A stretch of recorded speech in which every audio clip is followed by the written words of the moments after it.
Ready to go? Right. Good meet all.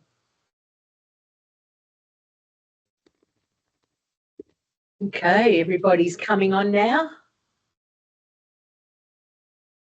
This is exciting. Welcome, everybody. Just wait 30 more seconds, let everybody to come in.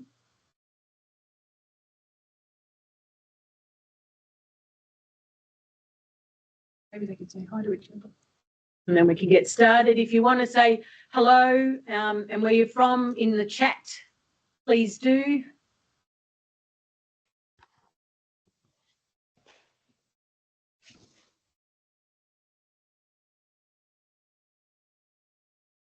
Excellent.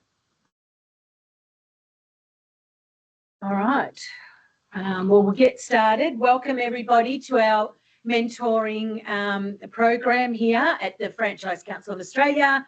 This is Series 3. So we're very excited that this has taken off and just getting more and more people. We've had 99 people register.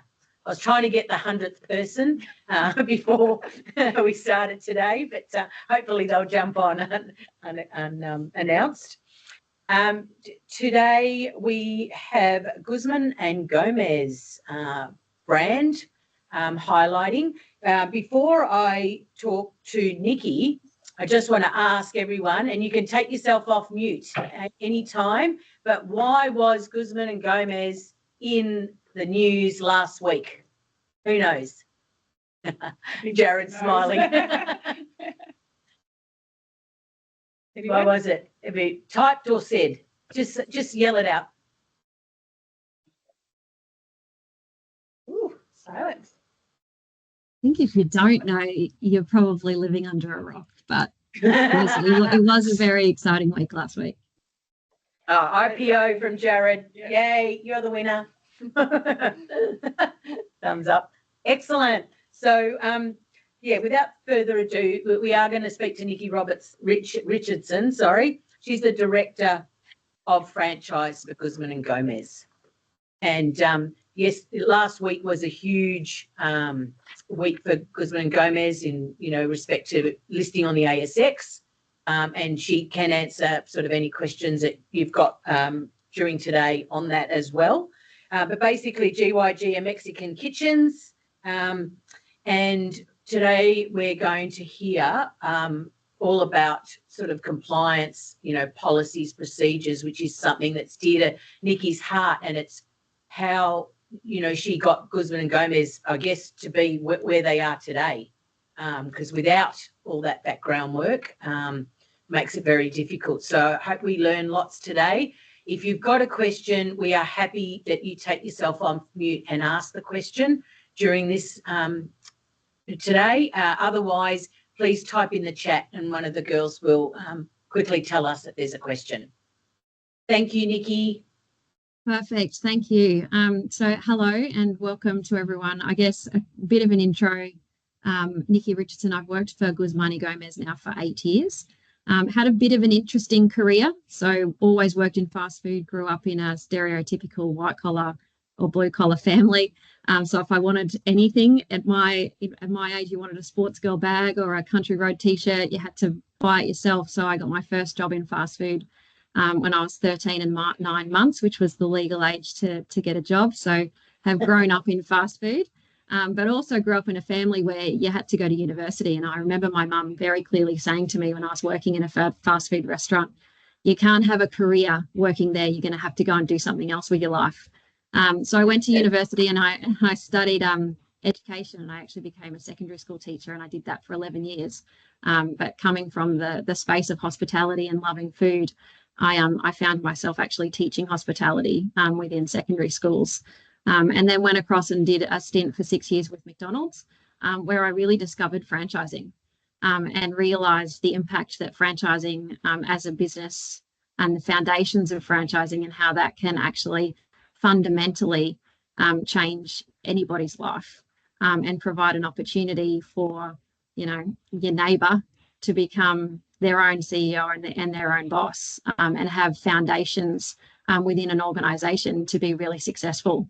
And so whilst working with McDonald's, I took a keen interest on understanding franchising as a business, and then moved across to Guzman Y Gomez about 8 years ago. When I came across, they already had started franchising. I don't know whether I've got bounced back from something. That's better. They had started franchising.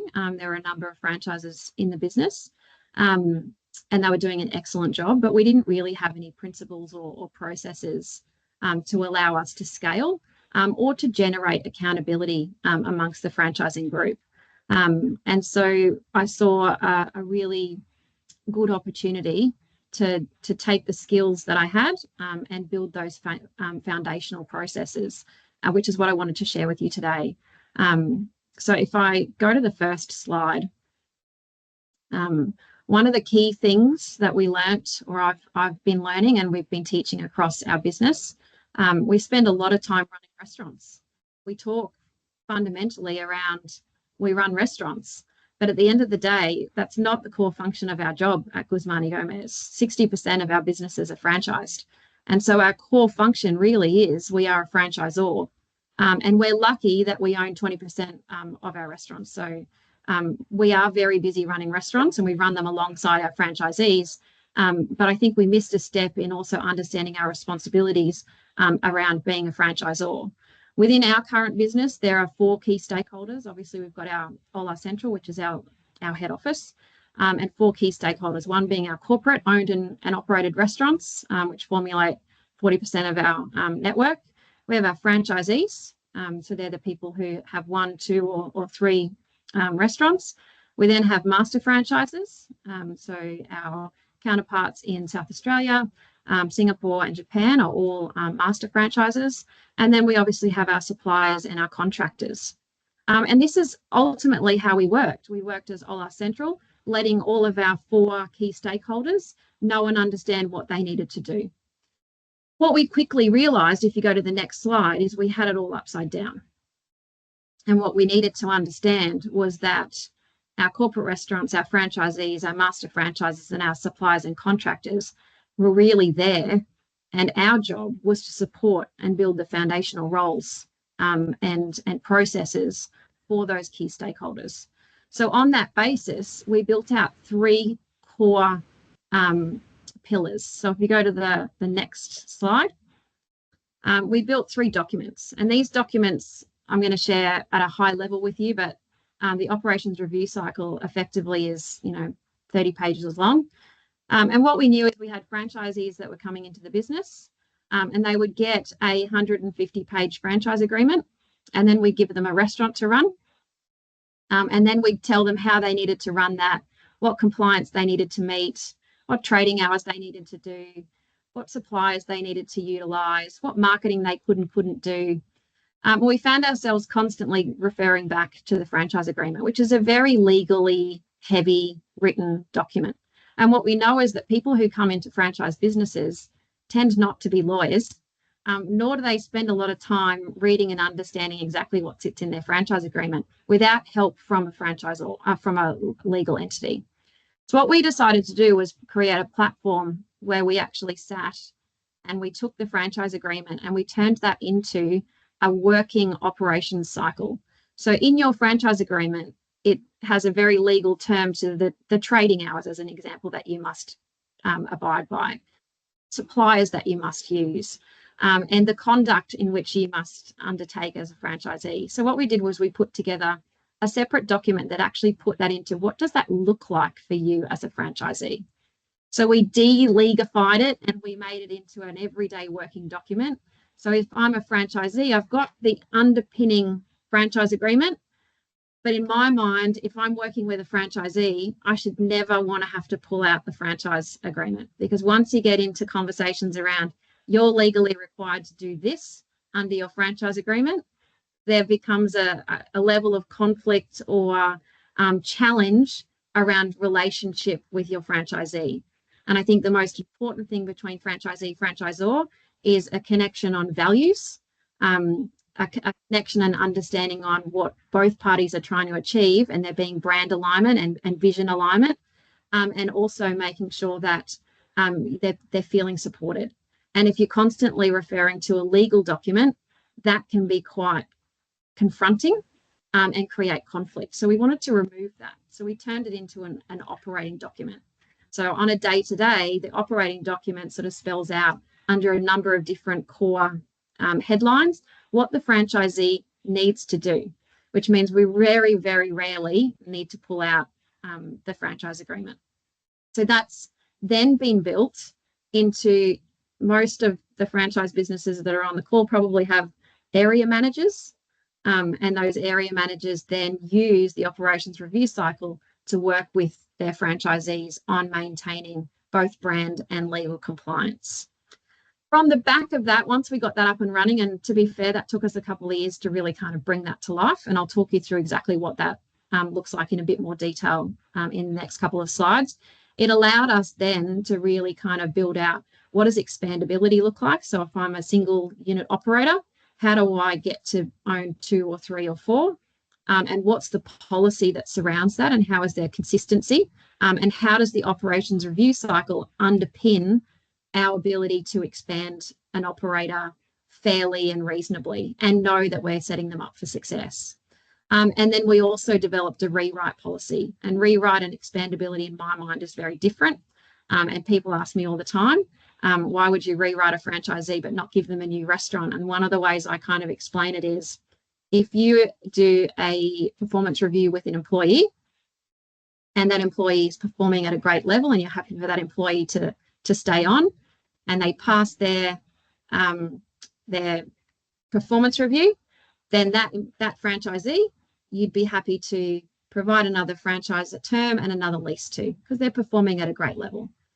An employee that goes to a performance review that is performing at a really high level that you want to promote because they've got the capability and the capacity to take on more, and you think that they're going to be successful in that next role, that's a franchisee that I think is expandable.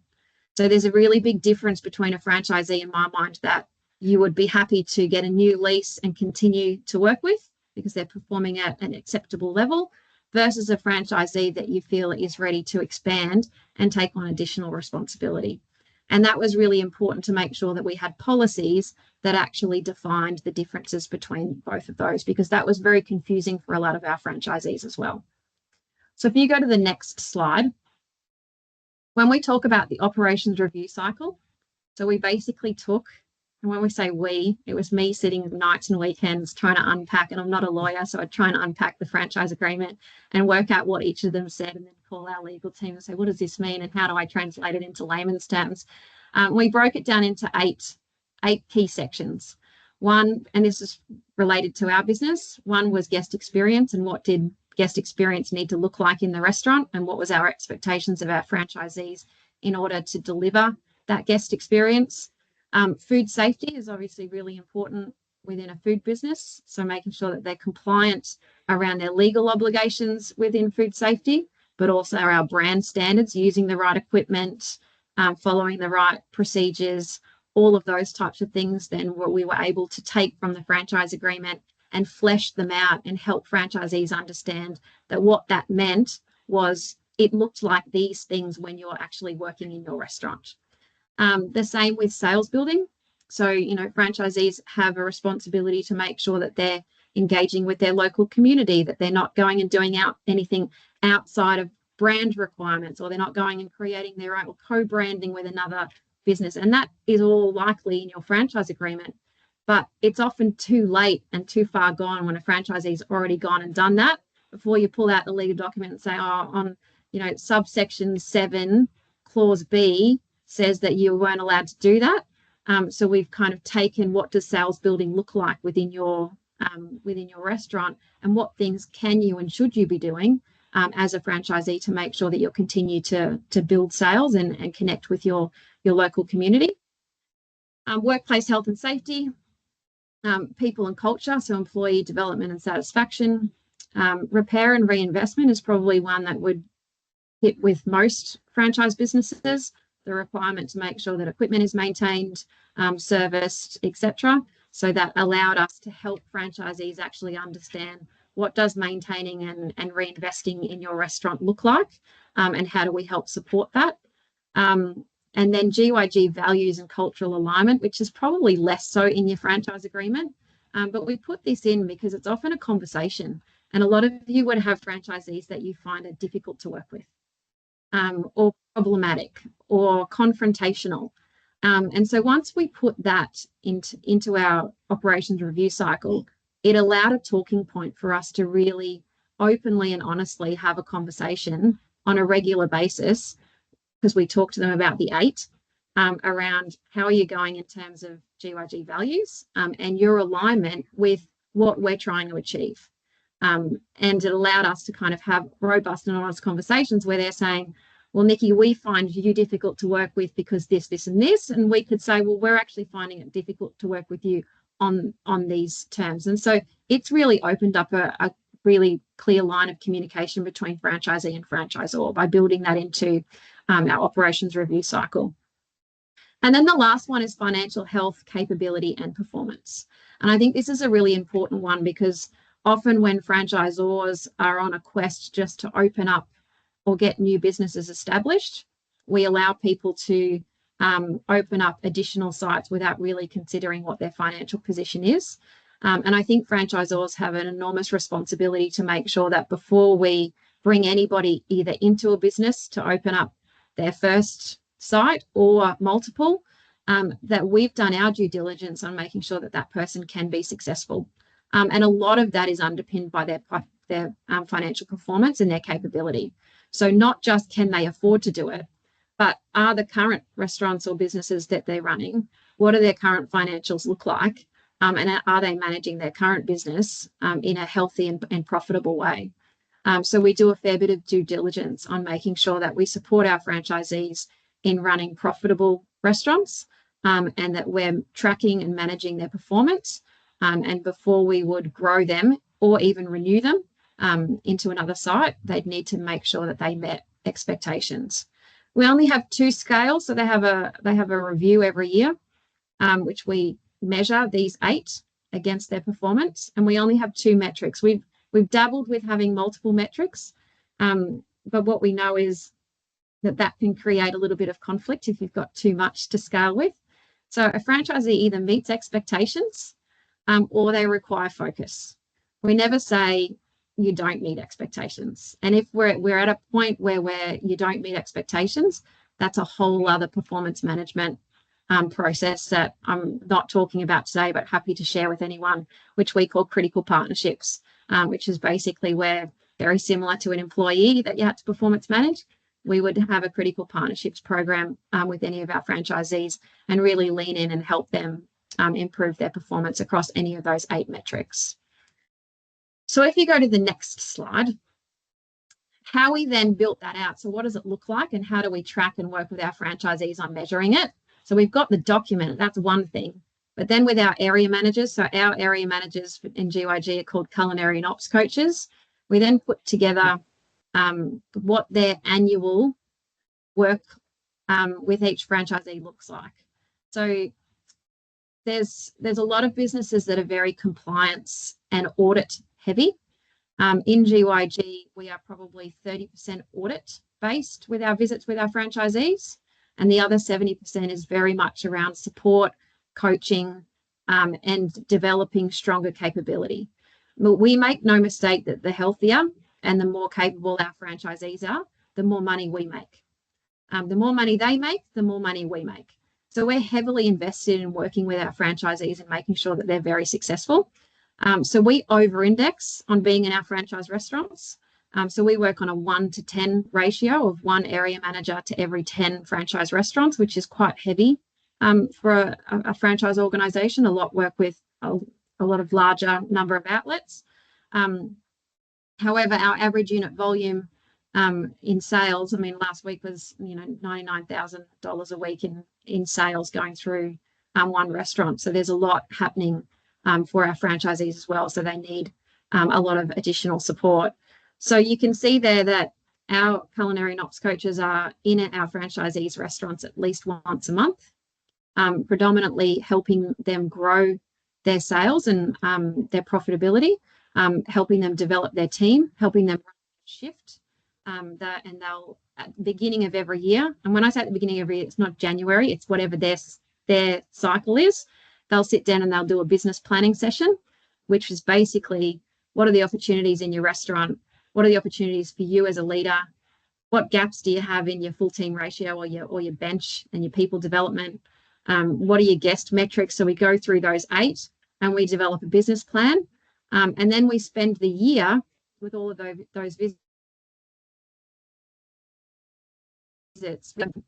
The RSRs that you see there are our audit visits. So they're our restaurant standards review. So that's where we review legal and brand compliance. So they're unannounced visits that we go in. We only do 3 of those a year, a minimum of 3. If we've got an underperforming franchisee or restaurant, we might pop in and do more of them.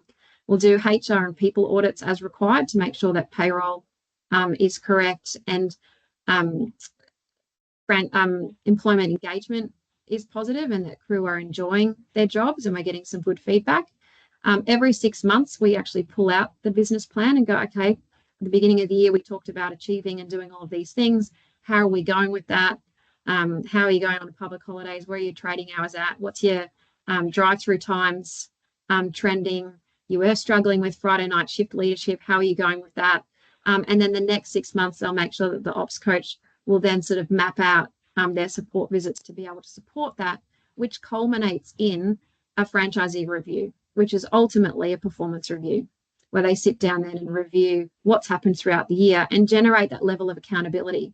So if a franchisee isn't reinvesting in the business and they're required to under their franchise agreement, we don't have to pull out the franchise agreement and say, you haven't met these 6 things within your franchise agreement and you're legally in breach of your contract. We can have a really nice, robust conversation around, in our business planning, we agreed at the beginning of the year that you would do these things in line with the operations review cycle. You haven't done those things. Now let's talk about how we're getting them done. Obviously, if there's still non-compliance, then we go down the path of critical partnerships and very rarely, but sometimes a material breach. But I've also seen franchise businesses that hand out breaches a lot.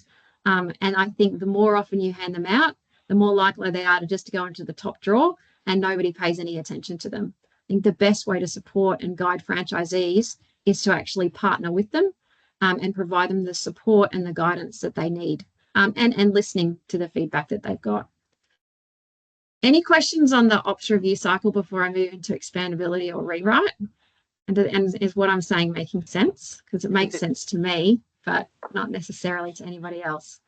So I guess fundamentally, it's taking all the legal terminology and turning it into, what do you actually want them to do? What does their day look like? What does their week look like? What compliance things do you actually want to make sure that they know and understand? Because when you're giving them a legal document and you have to keep referring back to that, it fractures the relationship between franchisee, franchisor. And often, not because they wanted to go against it, because they just didn't know and understand the terms of their franchise agreement. So if you can turn it into something that allows them to understand what their work cadence looks like and what they can and can't do in a really simple performance document that then correlates and corresponds to how you engage and interact with your franchisees, I think your job as franchisors becomes enormously easy, because you're never referring to the franchise agreement, and you're constantly just talking about how do we help you get better, rather than you're in breach, you're not meeting the terms that's required, and therefore I need you to make these changes. You've got 90 days to do it, and I'll be back to check, which is not necessarily the environment I want to work in. Yeah, great, Nikki. We've got a question here from Jared. Does this process also include an ops manual that you provide each franchise partner? Yeah, so the ops manual probably is the operations review cycle. So that actual document would be the operations manual. In terms of all the specifics operating manuals, because our business is quite complicated, there are obviously a whole lot of other different manuals around workplace safety, food safety. This is the overarching. And then within each of those 8, there are all of the recipe cards, the systems and processes around menu. So yes, that all exists, but this kind of ties it all together.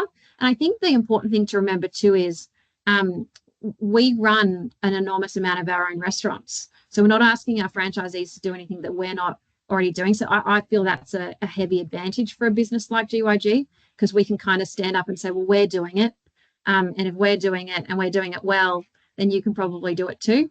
And we do the same with our franchisees. They go, well, we're doing this and we think it's great and you guys can do it too. So it's probably, I don't know if it answers the questions, but it's probably a high level summary of the operations manual. Yep. Thought that was the case. Good job. Excellent. There's no other questions. Just everyone praising you so far. Great.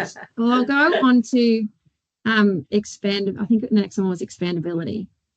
Yep. Now, one of the reasons why the operations review cycle became so important, particularly I'd say in the last 2 years, is we've undertaken rapid growth. And when you undertake rapid growth in a business that's profitable, and GYG is profitable, I mean, we have about 50 applications for franchising a week. There's lots of people who want to get into the business and become franchisees. We want to own and operate more restaurants ourselves as a corporate entity. And our existing franchisees want to grow beyond their single unit or their 2 or their 3 restaurants. So in order to expand people fairly and not end up in court, we really needed to make sure that we could justify why we were expanding franchisee A and not franchisee B, knowing that the more restaurants we open, the impact is real, right? So if we open a restaurant, another restaurant down the road might lose 5% of their revenue for a short period of time. What we know is that eventually all boats float, and everyone, as we open more restaurants, everyone grows as brand grows. But there is always short-term impact to the people that are be the same, whether you've got zones, whether you franchise zones, or whether you just franchise individual sites. You're always going to have conversations with franchisees around impact of opening other venues or other businesses. So in order for us to be able to do that in a really transparent way, is to make sure that we had an expandability policy that was underpinned by the ops review cycle. So when it came to developing the expandability and the rewrite, I was very thankful that I'd put all of the hours and time into having the ops review cycle written and developed, because it made the process for expandability a lot easier. Because what eventually or essentially we do is we take the performance of that franchisee and their franchise reviews over a period of time and determine whether they've got a track record of high performance. So in order for a franchisee to be expandable, they need to demonstrate that they're compliant with their franchise agreement, which satisfies the expandability criteria as part of the operations review cycle. So if they're doing everything within their franchisee review, they're going to be compliant with their franchise agreement. And obviously, GYG needs to have secured a lease, because you can't have a franchise agreement without a lease in our business. The expandability policy, all of the terms within that are underpinned by the ops review cycle. So we essentially just take the franchisee review, and often we'll take the franchisee review from the last 2 or 3 years. We summarize that for our executive team and say, here's the performance of this franchisee over the last 5 years. Here's their last 5 reviews. We summarized it all in one page, and that allows us to be able to justify why we do or don't expand that franchisee. And it also makes the conversation with that franchisee really easy to say, hey, we'd like to offer you another opportunity to own another restaurant. Here's the reasons why we're going to do that. We've seen over the last 4 years that you've been able to grow revenue at 20% year on year. We've seen that you've been able to develop strong people and leadership. You're highly involved and engaged in not just your restaurants, but the broader business, and therefore you're really aligned with our values.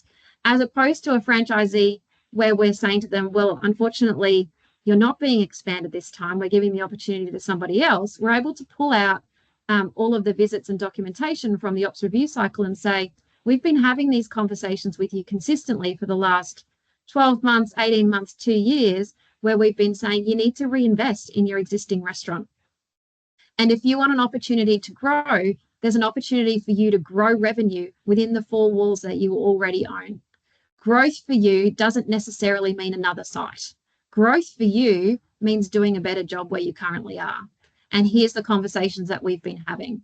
So I think the ops review cycle allows us to have continuous conversations that are really honest and transparent with our franchisees, so that we don't get into situations where somebody's going to take us on a legal battle as to why they got something and somebody else didn't. And if we ever did end up in that situation, we've got great documentation to be able to justify the decisions that we've made. Remembering that as a franchisor, you've also got a legal responsibility to make sure that you are expanding people reasonably and within their own capability. So if you set somebody up to fail, there's a level of responsibility on you as a franchisor in that decision making. And so you've got to, at some point, as you start to scale to multiple franchisees, have some processes in place that underpin your decision making and can help justify your decision making at a point in time in case it does come back to bite you.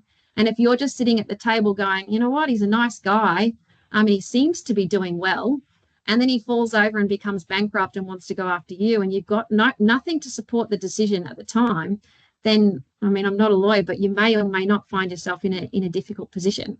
But it's always best to be able to have some decision-making logic and to have open and honest conversations. They don't always go well. A big part of my job is to have the tricky ones when my area manager goes, I don't really feel comfortable having to tell this franchisee that they can't have that. And so I'll lean in and help have those conversations, but it should never be new news. They should be constantly rolling conversations with the franchisee.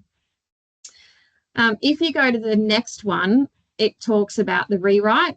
And as I said earlier, the rewrite is also underpinned by history of performance, compliance with franchise agreement, and that we've successfully renewed the premises. One of the things that we've just implemented, though, and I put it on the screen there, is around the timing. One of the things we weren't doing well and was creating a bit of anxiety for our franchisees is in GYG we hold the head lease. And so we basically have the rights to renew a lease or not renew a lease. And we were waiting until 6 months prior to that lease expiry before we would engage with the landlord. Now, you can imagine that if you're on a contract, you're an employee under a contract and you're earning great money and you're supporting your family, and you're not sure if your contract's going to be renewed, you'd have some sleepless nights. And so we started to really understand the anxiety around our franchisees and why they were calling me so often going, do you know what's happening with the lease? Do you know what's happening with the lease? Have we started negotiations? And what we realized was without involving our franchisees in our intent to renew the lease 2.5 to 3 years out, we really weren't giving clarity to our franchisees on what their future looked like. So whilst we can't renew a lease 2 to 3 years out, what we are now doing is we're sitting down as a business and saying, well, from an overall strategy perspective, do we want to be there? Is that the right location for us? Or do we think that there's a better location? So we have those conversations internally as a business. If we decide that that's definitely the place we want to be and our intent would be to renew, then we start a conversation with the franchisee to say, hey, we're intending to renew the lease here. How are you feeling? Because we're really enjoying working with you. We can see that you're doing a great job. Are you intending on staying? And if so, when we go into negotiations on the lease, is there anything you need us to talk to the landlord about? Do you need more storage? Is there issues with parking? Is the aircon not being serviced on a regular basis? So that we can start having those conversations really early. And then we obviously engage. Most landlords don't want to talk to us within 6 months of the lease expiry anyway, but at least we've given some level of comfort and reassurance to the franchisee well in advance. And in the alternative situation where we know we're not going to renew a lease, then that franchisee has a significant period of time to come to terms with what that looks like for them, or for us to find an alternative site for them. So that one's really around transparency, and sometimes it's really important to put yourself in the shoes of the franchisee.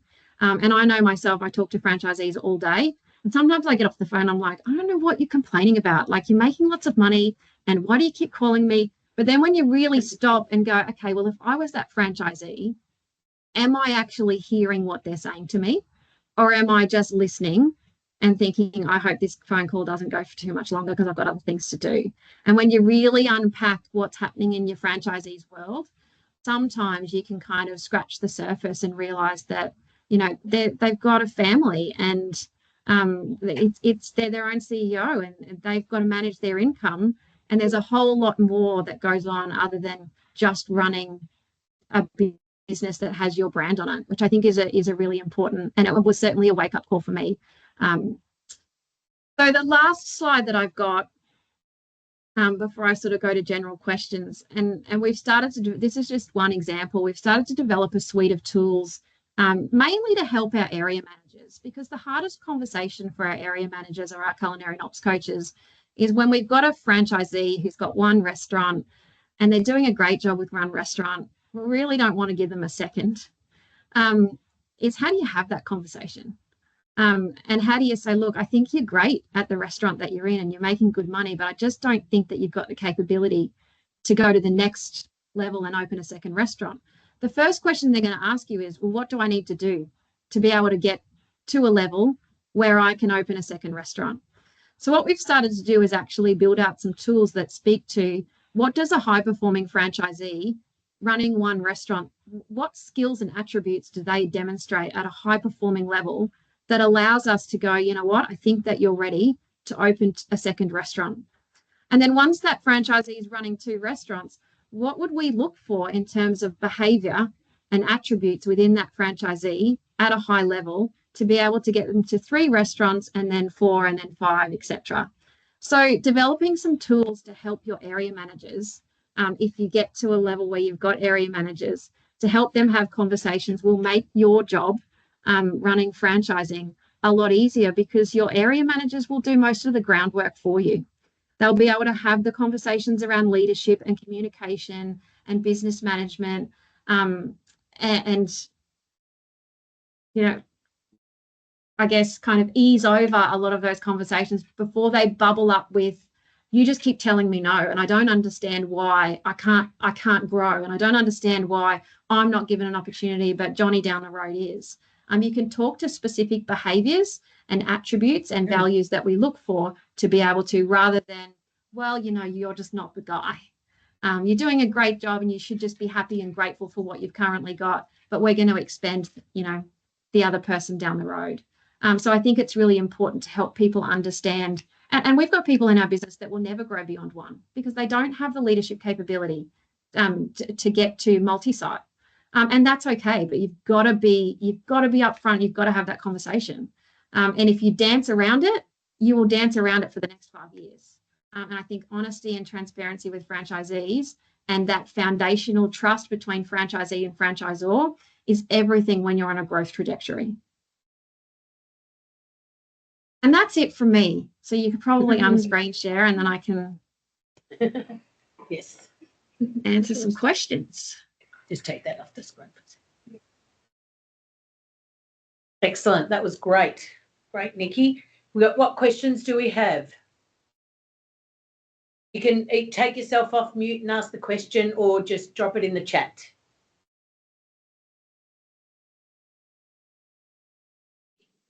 I'm going to break the ice for you, Helen, with an easy one for Nikki. Thanks, Jared.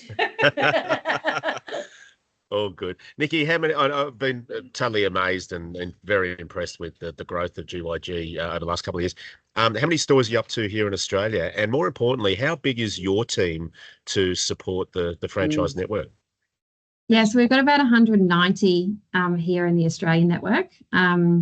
Singapore's just opened another one, so they're at 18. Japan's got 5, with 2 more to open by Christmas. And then we've got the 5 in the US, which are corporately owned. So I've got 24 people in my team, including state managers. So I'm kind of over-indexed at the moment. And the reason I'm over-indexed on the 1 to 10 is because when you've got a brand new person coming into the business, they need a lot more support than somebody who's going into their second or their third restaurant. I would expect that if I was doing my job well, in 5 years from now, the ratio should be 1 to 14, 1 to 15. And that should be an indication for me that my franchisees are higher performing, have a higher level of leadership and business acumen, and they understand the business at a deeper level. I'd say for the next couple of years, we're definitely 1 to 10, particularly with our area managers are also responsible for the restaurant openings. So they're managing their existing franchisees plus they're opening restaurants. Right. I was going to ask you about that too. So if you had a separate team or they manage that as well. So, okay. Yeah. So we do have an NRO team and they're project Yep. managers. So they make sure that liquor licenses are done, that the franchisees set up their ABN, that they're onboarding and recruiting enough people based on the sales volume that they think we. So they kind of work with the franchisee and the area manager to make sure that we stay on track. And then we send a support team in post-opening to make sure that the restaurants are run well and the franchisee feels supported. But yeah, it ultimately sits with the area manager. Oh, fantastic. Thank you. Nikki, Selena from KX asked a similar question about the ops team structure. Do you want to be more specific, Selena? Oh, well, I did very similar, and thank you. You've answered that, Jared, similar question. But actually, from an international side, when you mentioned Singapore and Japan, how does that team structure look? Is it separate people with accountability to those markets, given they are different? Or do you find that there's a bit of a crossover? You might be looking after some local stores in Australia, but also have an accountability international? Yeah, so it still sits within my team, but we don't give international sits with one person, Right. mainly because otherwise it's a distraction. Everyone wants to go overseas. So the person that sits with is a little bit more senior. So he actually has a job title called franchisee capability. And what he helps us do is he helps us manage the operations review cycle. So making sure that all of the RSRs are being done, that franchisee reviews are consistent, because obviously you've got state managers as well, and you don't want over time for each state to be doing things a little bit differently. So that sits with him, and he then also manages our international market, plus new franchisee training and onboarding. Okay, thank you. Wow. And even further to that, like that's a lot on area managers and state managers. What sort of training do you do for them in order to get them up to speed with all these processes? Yeah, so they spend 12 weeks full time in a restaurant.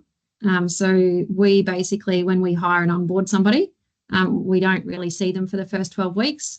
So they do 6 weeks where they learn all stations. So they learn every area of the restaurant. Then they become a shift leader. Then they become an assistant restaurant manager. Then they become an RM, and we fast track them through that over a 12-week period.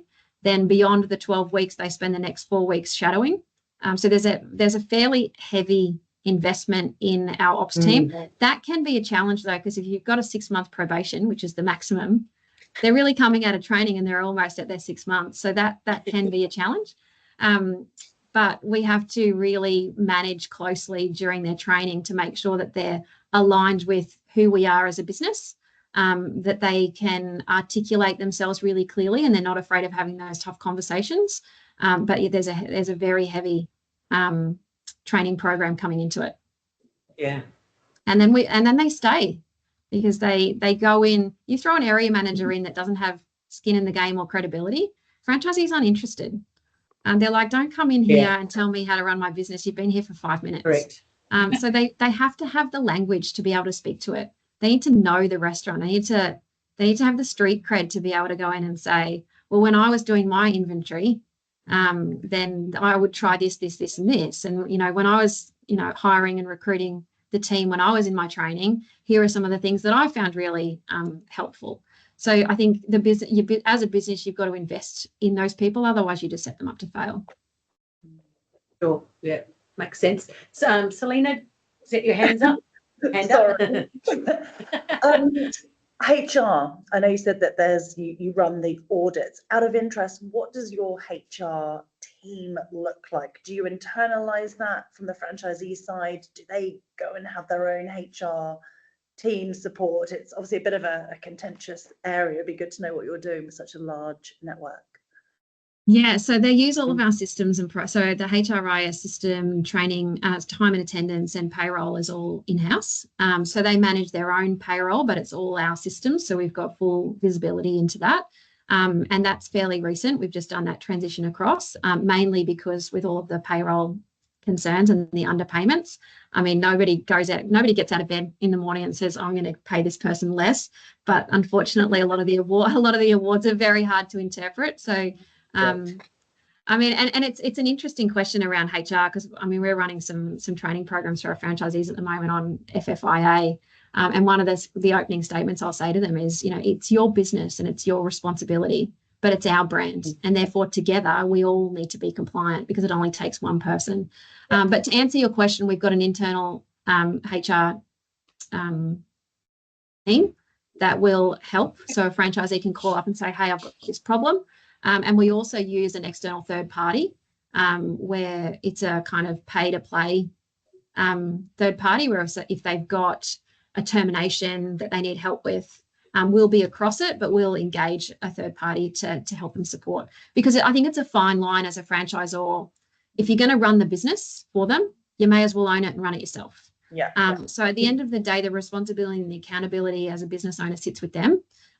So your role is difficult because you want to be involved and you want to be across it, but you have to let them solve the problem. But at the same time, you've got to protect your brand and your asset. Agree. Thank you. Great. Claire from the Alternative Board, got a question? I do. Am I unmuted? You're good. I'm not used to Microsoft Teams, so I'm sort of a little bit unsure what I'm doing. Now, my question, I mean, the presentation was absolutely fantastic, and it's certainly very aspirational to get to a point where you've got the structure and the processes and so on that you've got in place.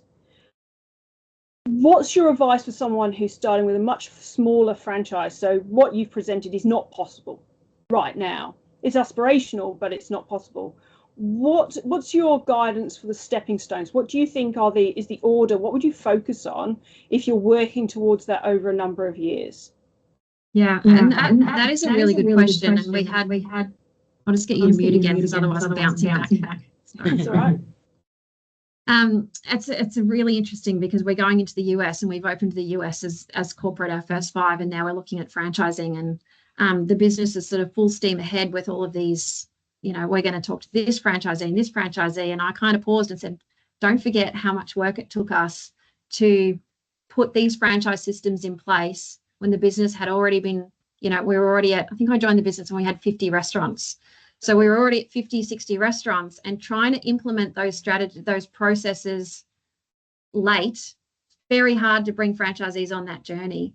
So I would say start small. So start, like, if you look at the operations review cycle, the tools that your area coaches, or that because you might be the area coach, the tools that you're using is, I would start with a business planning. What do you want to achieve this year? This is what I want to achieve as a franchisor. What do you want to achieve as a franchisee? I would at least start with understanding what are the goals of your franchisee and having an annual meeting with them. And then 6 monthly checking in and saying, hey, how are you going with those goals? And then at the end of the year going, well, how have you performed against what you set out to achieve?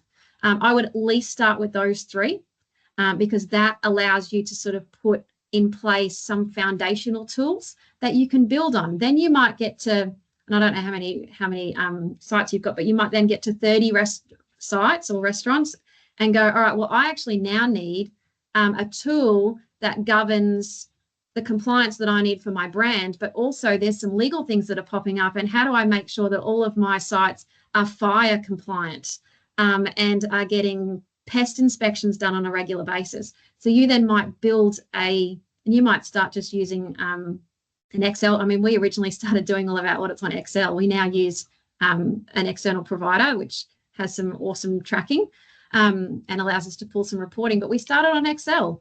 And we would go in, you know, once a quarter and go, okay, we're checking your fire safety. Now we're going to check your pest and rodent control, and we're going to check your stock rotation. We're going to check that you're using the right cleaning chemicals. So I would start with business planning, because you want to make sure that their business plan is also the same as yours, because sometimes franchisees go, I'm just going to do, but I know what they want me to do, but I'm actually going to go left because I think I can make more money doing this. So you want to keep them aligned with your vision and their vision. And it's okay if there's some differences in vision, as long as your end goal and your alignment on brand and product is the same. And that allows you to build from there. Yep. Nikki, this is from Johnny from Celebrity Inc. He just wants to know if you have a twin. No, but I do have a tattoo. Does that count? I only have one. I'm afraid of needles. I'm afraid of needles. I do have one. That's my 4 kids, which my 4 kids convinced me to get. But no, I don't have a twin. Sorry. Love it. Excellent. Any other questions from anyone? So good. Well, I think we've all just had information overload and just very valuable, like regardless of where we are at in the franchising process, you know, whether you're an emerging franchise or a franchise that's grown but's been stagnant for quite a while, you know, on the same numbers, or you are in a growth projection. I think we all just learnt lots. Would we all agree? Hands up. Who's just learnt something? Excellent. So thank you so much. Oh, sorry. No, I was just going to wrap up by saying my one piece of advice is, you know, franchising is all about trust and relationship, and don't put off until tomorrow a conversation that you can have today. Because your franchisees, whilst they may not want to hear, and there's a number of conversations I've walked out and the franchisee's been in tears and said, you know, expletives and told me that I was the worst person in the world.